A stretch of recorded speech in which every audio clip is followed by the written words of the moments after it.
Buenos días, Perú y Latinoamérica. Bienvenidos al EduPod, que es el podcast educativo de Formación e Investigación. El podcast que se ha creado para fortalecer las competencias en la formación docente continua de los docentes en Perú y toda Latinoamérica. Hoy abordaremos un tema muy importante para el desarrollo de todos los niveles de los docentes y de todas las áreas de formación. Estoy hablando de inteligencia y salud emocional en la escuela. Y como ustedes saben, este es un tema muy importante porque en la medida que nosotros desarrollamos estas capacidades, también nuestros alumnos desarrollarán las propias. Y el día de hoy, con mucha alegría, quiero presentarles a Verónica Ampudia. Ella es propietaria de Dinámica Coaching. Verónica también es coach ontológico profesional, personal y organizacional. Además, es especialista en coaching educativo, en formación, operadora socioterapeuta en adicciones y profesora en ciencias económicas y filosofía en ciencia de la educación. Verónica, bienvenida desde Argentina a nuestro EduPod. Muchas gracias, Leo. Para mí es un enorme honor que me hayan convocado a participar de este encuentro.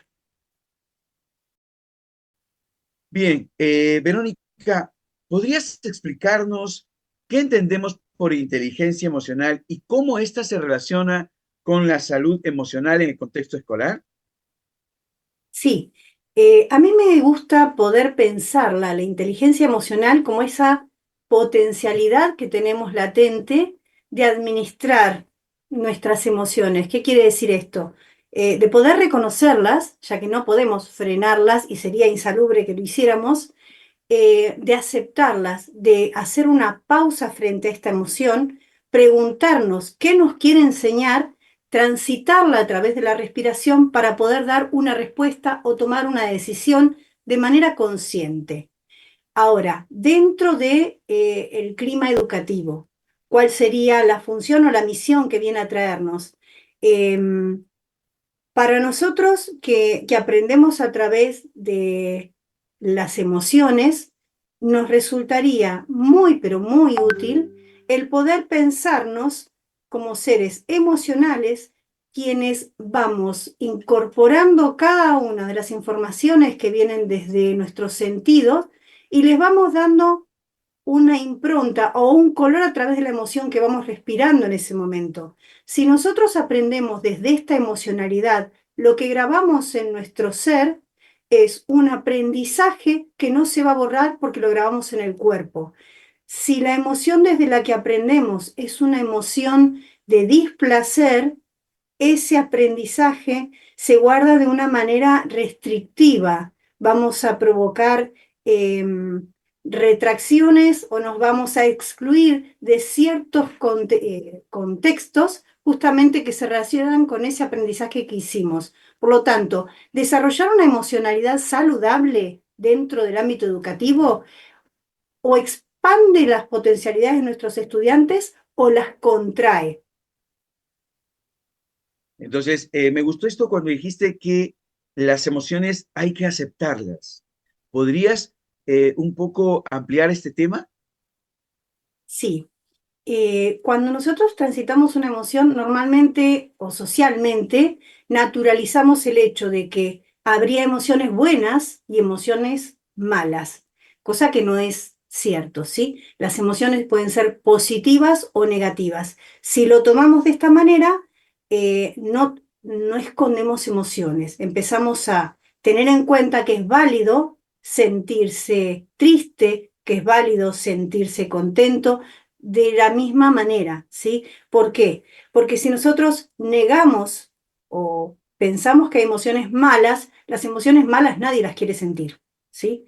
Ahora, si pensamos que hay emociones negativas o positivas, tenemos en mente que cada emoción tiene una carga que viene a enseñarnos algo, que viene a ponernos a prueba o a traernos algo para transitar que va a aportar a nuestra vida. Si lo miramos desde ahí, ya estamos dando este primer paso como para poder mirar qué emoción viene y qué aprendizaje me quiere traer.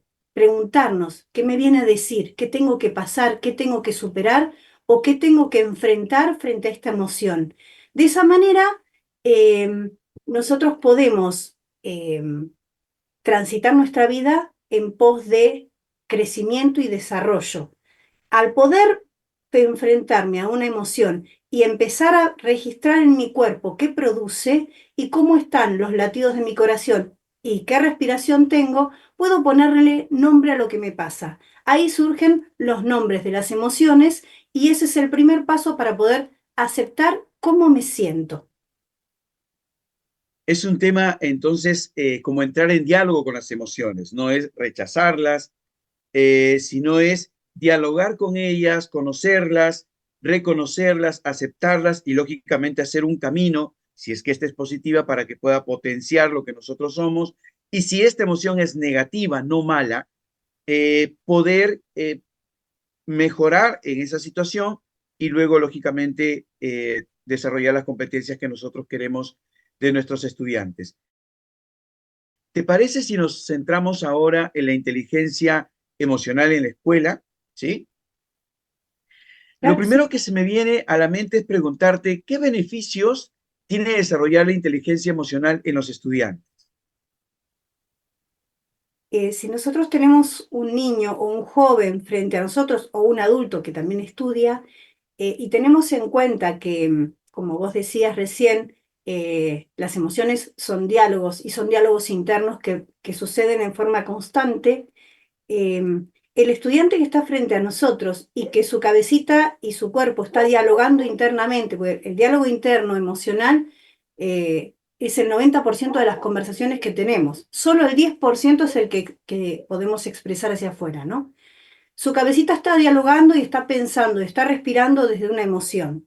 Si nos basamos en la teoría del cerebro triuno, en donde tenemos una parte del cerebro que es mencionada como un sistema amigdaliano o el cerebro reptilíneo, luego tenemos el sistema límbico, que es el cerebro mamífero, y después tenemos el neocórtex, y sabemos que el cerebro o la parte del cerebro límbica, en donde yacen nuestras emociones conversando, en ese mismo sistema central, como si fuera una gran terminal, confluyen la memoria, la capacidad de aprender y la información que vienen de todos los sentidos, estaríamos como en el comando de nuestro cuerpo que van haciendo las interconexiones. Esta persona que está sentada frente a nosotros está dispuesta a aprender o cerrada en una conversación interna. Para que este aprendizaje se grabe desde el amor, se grabe desde la motivación, se grabe desde una creencia del yo puedo, tengo que poder sembrar un clima emocional en el aula que predisponga a que este estudiante pueda aprender todos sus sensores y pueda construir un aprendizaje. Si yo esto se me pasa por alto y no lo tengo en cuenta, ¿sí? Voy a estar hablando a un estudiante que va a tener otra conversación interna, que va a vivir el momento con una tristeza o con una frustración que trae de la casa, o con un desagrado porque no le cae bien el profesor que está delante, o con angustia porque dentro del aula hay una situación de intercambios violentos con otros compañeros. Entonces, para que yo pueda lograr con éxito un aprendizaje en este estudiante, un proceso de aprendizaje, tengo que tener en cuenta que hay un mundo emocional dentro de él y un mundo dentro del aula. Por eso es importante y me parece eh, prioridad, ¿sí? Empezar a trabajar las emociones en el aula si yo quiero aprender a poder enseñar de manera eficiente y a desarrollar un proceso de aprendizaje en mi estudiante de manera consciente. Me gusta esto del diálogo interno y sobre todo porque has porcentuado, ¿no? Este 90% de diálogo interno y el 10% que es el que se ve y se muestra, que muchas veces es el que causa las rupturas en las relaciones interpersonales. Entonces, en la medida que tengamos un mejor diálogo interno, pues mejor vamos a poder resolver ese tipo de conflictos. Ahora, esto del desarrollo de las emociones no solamente corresponde a un área específica como puede ser tutoría o personal social. Digamos que, y te pido en esto tu opinión, es algo que corresponde a todo profesor, a todo maestro, sea el nivel o área que enseña. Exacto, porque en realidad, a ver, em, somos seres emocionales. Así como en algún momento manejábamos el concepto de que somos seres sociales, tenemos que empezar a naturalizar que somos seres emocionales. Los docentes también, no solo nuestros estudiantes, y los docentes de todas las áreas. Vivimos emocionando. Entonces, negar toda esta gama de variables sería como dar por sentado que porque yo enseño el otro aprende. ¿Sí? Todas las materias, ¿sí? Están frente a un docente, o sea, están a cargo de un docente. Por lo tanto, cuando hablamos de un docente, hablamos de un ser humano. Este ser humano que está frente a otros más, intenta compartir sus aprendizajes desde la palabra, ¿sí? Nosotros no solamente aprendemos a través de la escucha de la palabra, en realidad aprendemos más desde lo que vemos, ¿sí? A través de las neuronas espejo. Si yo tengo un docente enfrente que me dice es importante que ustedes reconozcan y comuniquen sus emociones y jamás expresa una emoción o eh, pierde la cordura frente a una travesura de un estudiante, lo que le está enseñando ese docente, que es invalidar todo el mundo emocional. Todo lo que está diciendo les está enseñando a los estudiantes que carece de autoridad, que carece de valor, porque le está mostrando desde su ejemplo que no están buenas las emociones, que no hay que sentirlas, que hay que desenfrenarlas, ¿sí? Que hay que dejarse llevar y reaccionar. Por lo tanto, que un docente pueda aprender a gestionar sus emociones es poder enseñarle no solamente los contenidos académicos a los estudiantes, sino un aprendizaje que lo va a acompañar toda su vida. Y que no solo lo va a acompañar, puede condicionar o puede desplegar a esta nueva persona que está ahí adelante y que intenta tener un proyecto de vida. Ok, bien, estas relaciones interpersonales que se dan necesariamente dentro y fuera de la escuela, pero sobre todo dentro del aula, ¿no? Dentro del aula es un tema muy particular porque media los contenidos. Normalmente en una sesión de aprendizaje hay como tres momentos. No sé cómo está en Argentina en estos momentos, pero es inicio, proceso y cierre. En el inicio es un tema motivacional, en el proceso es un tema de gestión de los aprendizajes o contenido, manejo de contenidos, y al final un proceso de metacognición o evaluación.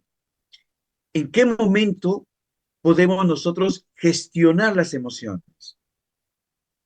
Con nuestros estudiantes, bueno, en el primer momento es donde uno tendría que estar diagnosticando cómo está el aula cuando ingresa, ¿no? Si están tirándose papelitos o están sentados atentos y hay un silencio que atípico, ¿no? Pero bueno, podría darse. eh, o están todos atentos y contentos porque llega el profe, porque esto también tiene que ver con lo vincular, que sería fantástico que estén contentos cuando entramos al aula, ¿no? Y que sucede, ¿no? No estoy diciendo algo que no suceda. eh, Sería muy bueno que se den ese ratito para ver cómo están los estudiantes al llegar a la clase, porque esto va a marcar qué estrategias tengo que usar para poder crear el clima emocional dentro del aula que sea propicio, ¿sí? Supongamos que entramos al aula y vemos que están todos serios. Bueno, algo me está marcando, algo me está transmitiendo el grupo. Por más que yo explique, no van a prestar atención porque algo les está pasando que no pueden poner en palabra porque no encuentran el espacio. Entonces, en primer lugar, el inicio tendríamos que hacer un mapeo, un paneo, un diagnóstico, un check-in, ¿sí? De cómo están llegando a la clase, ¿sí? ¿Cómo están ustedes? Cuéntenme algo lindo que les haya pasado en la semana. ¿Quién me puede contar algo difícil que tuvo que atravesar? ¿Cómo está el grupo? Y darle o legitimar el espacio para la escucha, ¿sí? Y para que empiecen a acostumbrarse que está más que bueno, ¿sí? Poder conversar acerca de lo que nos pasa. Dado ese ratito, ahí podemos introducirnos de a poco a la temática que trabajamos, ¿sí? Desarrollar el tema e ir chequeando permanentemente cómo vamos hasta acá, cómo se sienten, qué les produce este contenido, ¿sí? ¿Qué le producen? A ver, registremos en el cuerpo. ¿Cómo está el cuerpo? ¿Está cansado? Hacemos un ejercicio. Entonces, o poner el cuerpo en movimiento o tranquilizarlo a través de la respiración, depende de la dinámica de la clase, del grupo que tenga en ese momento, ¿sí? Y al final de la clase, por eso digo, en los 3 momentos tenés como estrategias diferentes para poder empezar a sembrar esto de chequear cómo estamos, conectar con el cuerpo también, chequear la respiración y la emocionalidad. Y al cierre, bueno, si pudiésemos ponerle el nombre de una película a la clase de hoy, ¿qué nombre le pondríamos? Entonces, haces un cierre síntesis, didáctico-pedagógico, pero además incorporás si tuvieras que elegir una emoción para poder describir cómo te sentiste en la clase de hoy, ¿cuál sería? Un emoji, dibujarlo en el pizarrón, en la hoja, ya que están de moda los Ujú. emojis. Bueno, a ver, utilicemos el lenguaje de los estudiantes. ¿Qué emoji inventarías para la clase de hoy? Y te quedás con cómo se sintió y lo vas sembrando, ¿sí? No es necesario dar una clase de emociones, sino incorporar dentro de cada momento de la clase un ratito de emocionalidad. Claro, eso significa que en sí la escuela tome decisiones a nivel directivo de que la gestión de las emociones es un tema muy importante y eso significa no solamente un momento, una clase, sino una especie de programa o estrategias más definidas que puedan desarrollar todos los profesores, todos. Por eso te pregunté en algún momento, no solamente esto es para el tutor, no solamente es para el profesor de personal social, sino para el profesor de todas las áreas porque todos tienen que gestionar las emociones de los estudiantes. Luego volvemos sobre los docentes. Eh, ¿Nos puedes dar algún ejemplo de programa o actividad que pueden promover la inteligencia emocional en las escuelas? Em, Mira, desde los centros de jardín maternal, centros infantiles, acá lo que sería la primera infancia de los primeros meses de vida hasta los 4 años o hasta los 3 años, comenzaron a incorporar hace mucho tiempo esto de que los pequeños empiecen a poner en palabra lo que les pasa con algo muy simple, ¿sí? Cuando uno peleaba con el otro o desde bebé que uno le saca el juguete al otro y el otro queda llorando, entonces empezaban primero a ver, a retar al que lo hizo, empezar a decir, bueno, a ver, ¿qué te pasó frente a esto? Decile que no te gustó. No me gustó, decía el pequeñito. Y el otro decía, bueno, ¿y cómo te hace sentir lo que dice tú? Y entonces empezaban los dos con las lágrimas, entonces el pedido de perdón en función de que podían poner en palabra lo que me provocó este hecho de decir, me sacó el juguete. Así como esta acción en sí parece hasta natural, incorporarlo es registrar con una práctica pequeña. em, la conexión con uno mismo. ¿Qué me hizo sentir esto? Tenés actividades un montón. En un jardín un poquito más grande, o primer año, o primer ciclo de primaria, la incorporación del muñequito acá le llaman el quitapenas. Un muñequito hecho de corcho, palito, lana, lo que fuera, ¿sí? Un muñeco hecho artesanalmente por los niños que pueden guardar bajo la almohada antes de irse a dormir, a quien le cuentan cómo se sintió en el día. Algunos le dan una caricia y un beso, le desean hasta mañana, pero le entregan a este pequeño muñequito la carga emocional del día, ¿sí? Esta fue una estrategia de un grupo de docentes. Se pueden trabajar con globos de colores, con imágenes que identifiquen una emoción, pueden ser caritas, distintas caritas para ponerle nombre a cómo me siento hoy o en qué momento me siento con esta carita. Entonces, aquello que desde mi emocionalidad como pequeño o como adolescente me da vergüenza poner en palabras, sí me lo permite poner en imagen. Y dar el espacio a, bueno, y querés contarnos, puede que no quieran y aceptarlo, pero no dejarlo como que no pasó nada. Bueno, esperemos, si necesitas algo, estamos para vos, contá con nosotros.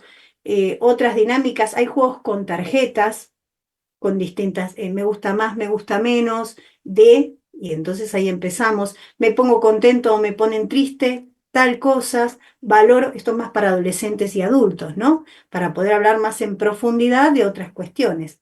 Pero hay muchas dinámicas y estrategias que podemos incorporar se me ocurre, por ejemplo, en la materia de historia, que voy a decir, ¿cómo incorporo emociones en historia?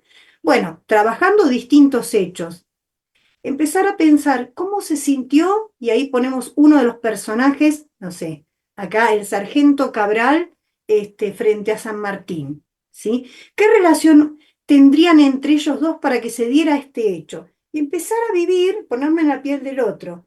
Hay uno que es una dinámica que es, como el díganlo con mímica, pero que es estático. Yo tengo que hacer una estatua sobre una emoción y los demás tienen que adivinar. Eso, ¿a qué o sea, más que es un juego y que se divierten muchísimo, porque las dinámicas tienen esto de lúdico, me permite primero, a ver, pensar, cuando yo estoy, supongamos que se me ocurre que el otro, mi compañero interprete estar enamorado, ¿no? Entonces yo tengo que, en forma estática, poner mi cara y mi cuerpo y mi respiración en función del estar enamorado. Tengo que conectarme conmigo y pensar, bueno, a ver, ¿cómo me siento cuando estoy en ese? Y poder transmitirlo al otro. El otro que tiene que leer también tiene que aprender a observar la corporalidad, porque esto me permite montones de cosas. Si yo veo que viene alguien con la corporalidad del enojo, me tengo que preparar para poder tranquilizar el ambiente. Son dinámicas que van, estrategias, herramientas que puedo ir teniendo como recurso a mano, no solamente para pensar en una clase y diagramarla, sino porque yo cuando llego al aula, si observo determinado clima que necesito modificar, tengo que tener siempre un recurso de estos en el bolsillo. Entonces, es muy importante el manejo de recursos y herramientas de parte de los profesores para que puedan gestionar de manera adecuada las emociones, ¿no? Qué importante es esto de que los niños puedan crear sus propios, las propias dinámicas, por ejemplo, esto del quitapenas. Inmediatamente uno conecta con que hay estados emocionales que son urgentes de trabajar porque son los que no nos permiten desarrollar el clima adecuado para seguir aprendiendo. Cuéntame un poquito más de esto del quitapenas, que me ha llamado mucho la atención. Bueno, por ejemplo, este de quitapenas yo lo aprendí a través de uno de mis hijos, ¿no? Vino con un muñequito. En su momento cuando me contó y me mostró el muñequito, yo esto fue hace años, ¿no? No no podía medir el grado de importancia que tenía para él. Era con ramitas, con palitos, que ataron con lana, con las piernitas, los bracitos, la cabecita era de corcho, ¿sí? O sea, digamos que en cuanto a estética, no era un gran muñeco, ¿sí? Como para decir, se puede vender, pero la importancia era que lo había hecho y la belleza era de que había construido un ser para él que iba a llevar sus emociones. Un día me viene con mucha tristeza y me dice, mira mamá, entonces veo que uno de los bracitos se había quebrado.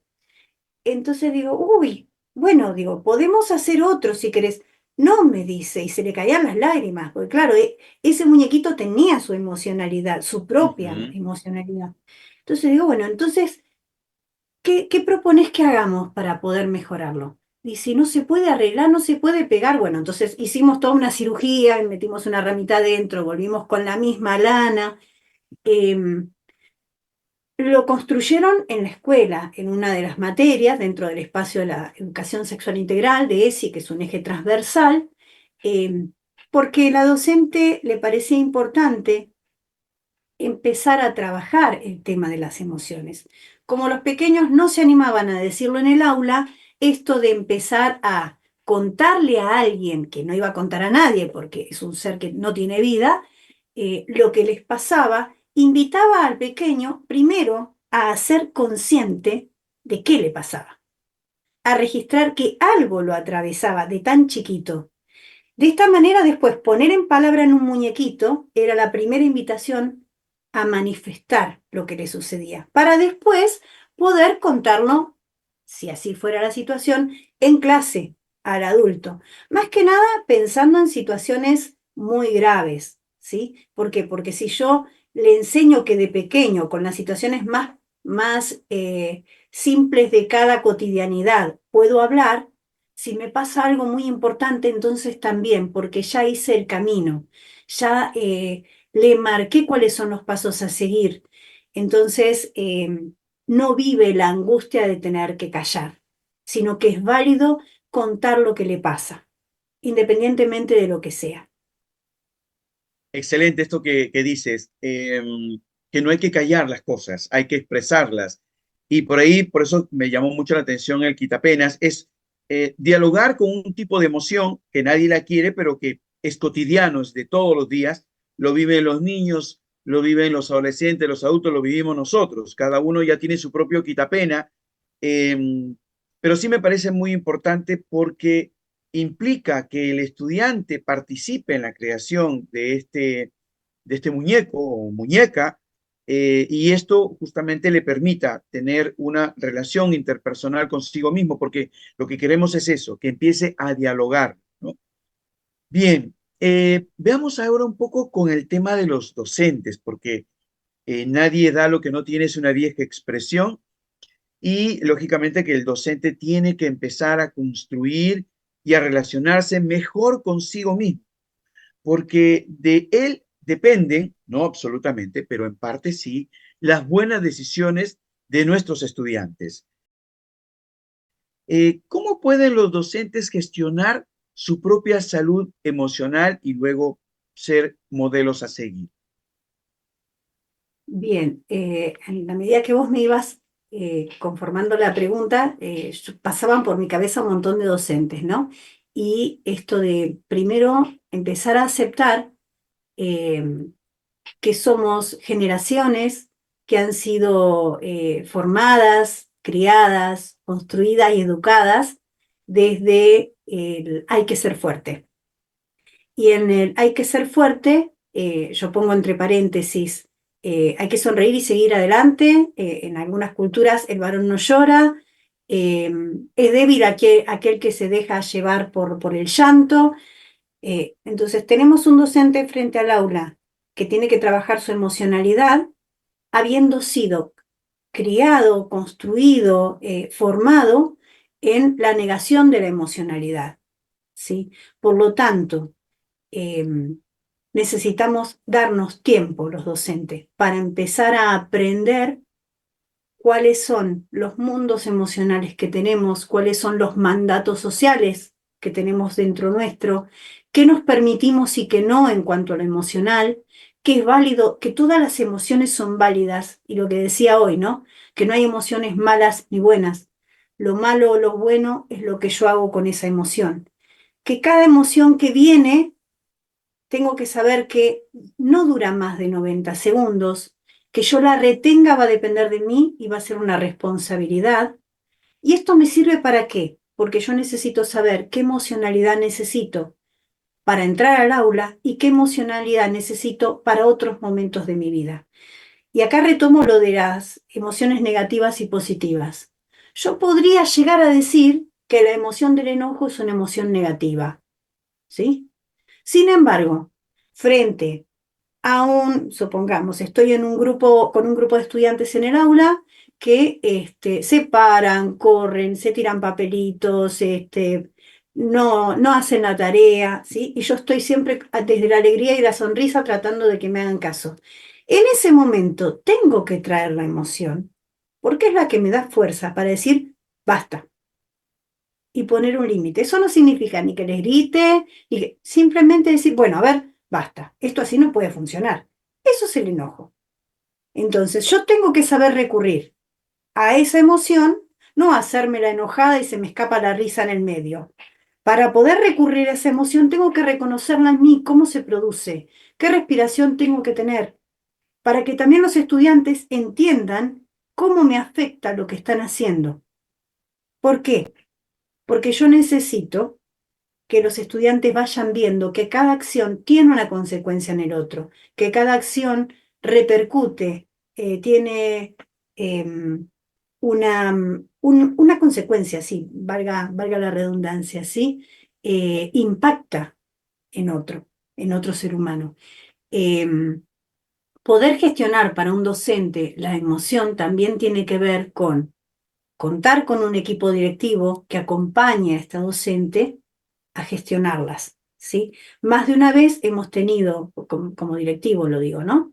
Docentes que frente a un desborde salen corriendo del aula llorando porque vienen con una situación emocional de la casa o porque la situación se ha producido en el aula, avergonzados por lo que pasó y tomando licencia porque después les da vergüenza volver a la escuela, ¿sí? Y tener que sentarme con un docente y decirle, es válido que te pongas mal, si vos sentís que no estás en condiciones de entrar al aula, pedinos ayuda, te acompañamos. Si la situación se da en el aula, estamos para estar con vos y eso no significa que sea un mal docente. Eso significa que necesita ayuda en un determinado momento, ¿sí? Porque hay un montón de variables y dimensiones que tenemos que tener en cuenta a la hora de decir que un docente pueda estar parado frente a un grupo de estudiantes y que lo haga de manera saludable, no por cumplir con la responsabilidad de enseñar, sino de compartir ese momento de vida con estas vidas que están adelante, ¿sí? ¿Cómo gestionarlas? Primero, empezar a ver qué siente, cómo lo siente, cómo está el cuerpo, en qué parte del cuerpo está resonando, ¿sí? Me duele la panza o me duele la nuca. ¿Cuáles son los juicios que aparecen o cuáles son los diálogos internos? ¿Qué me estoy diciendo en ese momento dentro de mi cabeza? ¿Cómo está mi respiración? Si yo empiezo a registrar frente a cada momento el cuerpo, el diálogo interno y la respiración, estoy en condiciones de ponerle nombre a lo que me pasa. Aceptar. Bueno, sí, en este momento estoy enojado. Estoy enojado porque noto que cada vez que pido la tarea, no la hacen y esto me está provocando cansancio. Cuando yo registro esto, digo, bueno, a ver, no me lo están haciendo personal. No están haciendo la tarea, pero no es que no me están haciendo la tarea. Eso me da un paso de distancia, respiro profundo, me tranquilizo y estoy en condiciones de iniciar el diálogo con el grupo de estudiantes para ver cuál es el motivo por el cual no están haciendo la tarea, en vez de entrar y enojarme y despotricar con los chicos, ¿sí? Entiendo, perdón, entiendo que estamos o queremos construir una escuela inteligente emocionalmente. Es decir, el tema de la escuela como un espacio para construir aprendizajes también exige construir emocionalidad. Y esto es algo que muchas veces lo hemos dejado nosotros los docentes y estamos pensando en los estudiantes a ver de qué manera y cómo hago que ellos emocionalmente estén bien. Pero nosotros, entre docentes, y acabas de mencionar un actor educativo muy importante como es el director, los directores, el cuerpo directivo. Es decir, crear dentro del cuerpo de docentes momentos y espacios para desarrollar una emocionalidad de tipo correcto. Y esto, porque siempre hay algunas riñas entre docentes, algunos desacuerdos entre docentes, y a veces uno lo toma de manera personal. Entonces, ¿cómo poder ayudar a que el docente pueda entender que las emociones no es un tema personal? No es que yo estoy enojado probablemente contigo, o probablemente sí estoy enojado contigo, pero la forma en que te lo estoy demostrando no es la adecuada, porque nosotros lo tomamos personal y yo creo que no es personal. Entonces, como es personal, me enojo, me molesta, etcétera, etcétera. ¿Cómo crees tú que podemos manejar este tipo de situaciones? Mira, se me ocurre primero empezar a trabajar dentro de las escuelas con los cuatro acuerdos toltecas dentro del equipo docente y directivo, y no docente, porque también dentro de la escuela está el equipo docente y por lo menos acá, y el no docente, ya sea bibliotecarios, porteros, bueno, personal de maestranza. Los cuatro acuerdos, ¿sí? Cuando uno habla de uno fundamental, en no tomar las cosas personal, cada vez que sucede un hecho, sacarle el me. Por ejemplo, entró rápido y no me saludó, entonces lo tomo personal. Si yo puedo objetivar el hecho y decir no saludó, le doy la oportunidad al otro de decir pasé corriendo, ni te vi, ¿sí? Le saco la emocionalidad de me lo hizo a mí. ¿Sí? Lo corro de costado y puedo observar el hecho y no lo que me produjo. Sí, me molestó, me enojó, porque ahí empieza el juicio de valor. Claro, no me saludó porque seguro que esto lo hizo porque ayer, cuando en la hora del recreo, y ahí le agrego todos los condimentos y diálogos que se desatan de esto. Si yo puedo objetivar y mirar el hecho, me da la oportunidad de ir al diálogo con el compañero y decir, che, ayer pasaste, ¿qué pasó? Que recién pasaste como loco, no saludaste. Uy, sí, la verdad que mira, pinché, me pasó esto con el tráfico, creí que no llegaba y lo primero que pensé es, tengo que ir y estar con los chicos. Entonces, entramos a un encuentro con el otro y no una confrontación. Ujú. El Eso es una de las... cerebro es un gran creador de historias. Uf, la palabra crea realidades y la palabra que elegimos acá es la que me va a marcar el camino a seguir, ¿sí? Sí, entonces, para tener una escuela saludable, porque eso es lo que estamos queriendo desarrollar, hay que considerar que cada historia que puede crear el cerebro, ¿sí? Es mi historia con mis emociones, pero que necesita tener un final feliz. Puede haber tenido un inicio malo, incorrecto, pésimo, pero soy yo el actor y protagonista de esas emociones y yo quiero que la historia termine bien al terminar el día, porque esto es de todos los días. Bien, Vero, te cuento que dentro del podcast, dentro del EduPod, hemos creado un espacio que se llama Ideas para una mejor escuela. Para nuestros seguidores, que en su mayoría son docentes o trabajan en el ámbito educativo, ¿qué consejos prácticos les darías para integrar la inteligencia emocional en sus aulas? En primer lugar, el primer consejo es incorporarla en sus vidas. En segundo lugar, empezar a tener en cuenta, por ejemplo, en un momento de evaluación, dar un espacio pequeño, aunque sea, pero un espacio al fin, a que los estudiantes al llegar a la evaluación puedan escribir como una tira de pronóstico cuáles son las condiciones o el pronóstico de ellos frente a esa evaluación, cómo creen que les va a ir. Entonces ya ahí validamos. Al final de la evaluación, cómo creo que me fue, incorporarlo en cada actividad, ¿sí? No en todas, pero sí por lo menos una vez al día, tocar el tema de la emoción a través de una pequeña dinámica o incorporarlo dentro de una consigna, ¿sí? Yo creo que esto me va a dar la pauta de que lo puedo hacer, porque si no, el docente puede pensar que, uy, otro tema más, otra actividad más, otra responsabilidad más tengo. No es que tengan que hacer algo extra, es incorporarlo dentro de las actividades que hacen todos los días, pero pensándolo desde lo que se siente, ¿sí? Yo creo que es a ver, como la herramienta para no sentir que es un pesar trabajar la temática emocional, sino que es darle otra mirada, darle otro color de mirada, ¿sí? Yo puedo recomendar, si me permitís, un par de materiales para trabajarlos dentro de su vida personal y darse cuenta que esas mismas dinámicas las pueden incorporar en la clase, que son, bueno, un libro base es el de Daniel Goleman, que es la inteligencia emocional, como para entender cómo funciona. Pero hay un par de libros de Cristina Schwander, que es una invitación a vivirlo en el día a día, minuto a minuto, y que esto les va a dar la pauta de cómo incorporarlo dentro del aula también. Si bien no es un libro de aplicación pedagógica, es un libro de aplicación de vida, ¿sí? Uno es eso que quiero que me pase y el otro es recetas para un buen vivir. Son, en realidad son libros de inteligencia emocional con tintes de mindfulness para vivir conscientes y que de esta manera nuestros docentes se van a dar cuenta que no es que tengan que hacer algo más, sino que lo mismo que hacen todos los días lo pueden hacer un poquito diferente, pero nada más, ¿sí? Es validar el espacio, pero conectarse con uno mismo. Los estudiantes también lo necesitan. Si en algún momento hacen un pequeño ejercicio de respiración con el grupo, van a ver cómo cambia. A veces no lo hacemos porque pensamos, nos van a sacar corriendo si yo voy con esto. Vale intentarlo.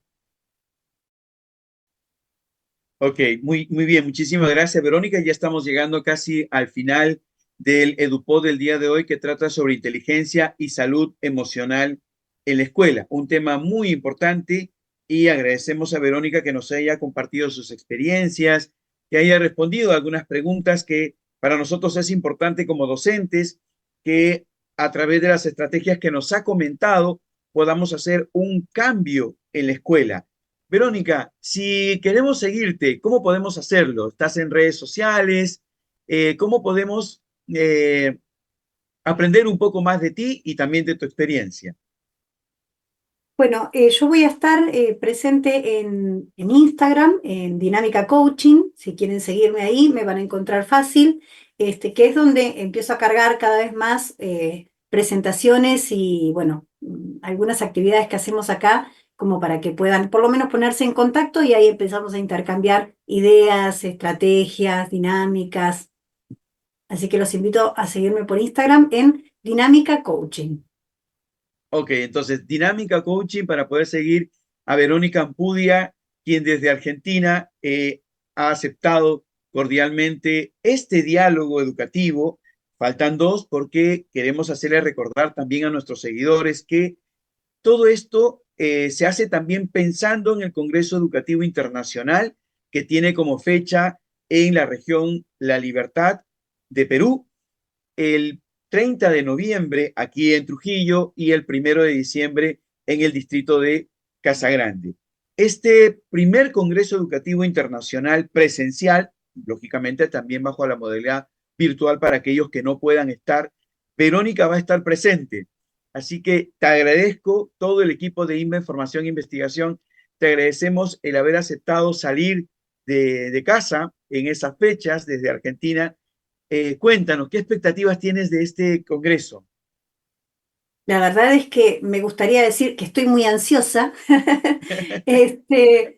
Sí, lo pensé, porque digo, a ver, si digo que estoy ansiosa, ¿cómo van a tomarlo? En realidad es la palabra más adecuada porque tengo muchas ganas de que esto suceda. Invent siempre me ha ofrecido la oportunidad de participar de manera virtual en distintas propuestas, lo cual para mí fue un momento de crecimiento y de disfrute, y poder ir y estar con un otro con el que podemos intercambiar, compartir, enriquecernos, la verdad que me llena de alegría. Sinceramente, para mí es un placer poder participar. Aquí voy a tener que justamente organizar algunas cuestiones para poder hacerme presente allí, pero realmente ya estoy pensando qué quiero compartir, porque mi intención es vivir el contenido que quiero compartir, pero ayudar a otros a que se lleven algo útil para su vida. Más allá de que esto lo aplican en su enseñanza, también me gustaría que les sirva para su vida personal. Que sea justamente una experiencia transformadora y no sea solamente ir a tomar un curso y a tomar apuntes para después aplicar un contenido, sino que realmente haya una transformación personal. Y a eso apunto. Así que la verdad que estoy súper contenta y esperando que llegue el momento. Me quedo con esta frase que has dicho que me encanta. Hay que hacer que esto suceda. Y yo creo que esta es una frase que podemos tomarla para cualquier momento de nuestra vida. Porque cuando yo tengo un reto, cuando yo avisoro en el horizonte temporal algo para mí, para los míos, para mis alumnos, para mi escuela, tengo que pensar en eso. Hay que hacer que esto suceda. Así que en relación al Congreso Educativo Internacional, que tiene por nombre Neurociencia Educacional, Mentoría Pedagógica y Salud Emocional en tiempos de inteligencia artificial, vamos a hacer que eso suceda. Verónica, te agradezco muchísimo en nombre de todo el equipo de Invent Formación e Investigación que hayas participado de este EduPod. Tenemos todavía 12 EduPod más contigo, eso es lo que queremos compartir también con nuestros seguidores, con los maestros y maestras que se van a animar a ir al Congreso, ¿sí? A que puedan conocerte, puedan estar contigo, puedan tener un diálogo mucho más cercano. Muchísimas gracias, una bendición muy grande, un abrazo muy grande para ti, para tu familia y también nosotros estamos con una gran expectativa de que cruces las montañas, cruces ríos y ya estés con nosotros aquí en Trujillo. Muchísimas gracias, Verónica. Un bendecido martes para ti. Bueno, muchas gracias a todos, a todo Invent. Gracias, Leo.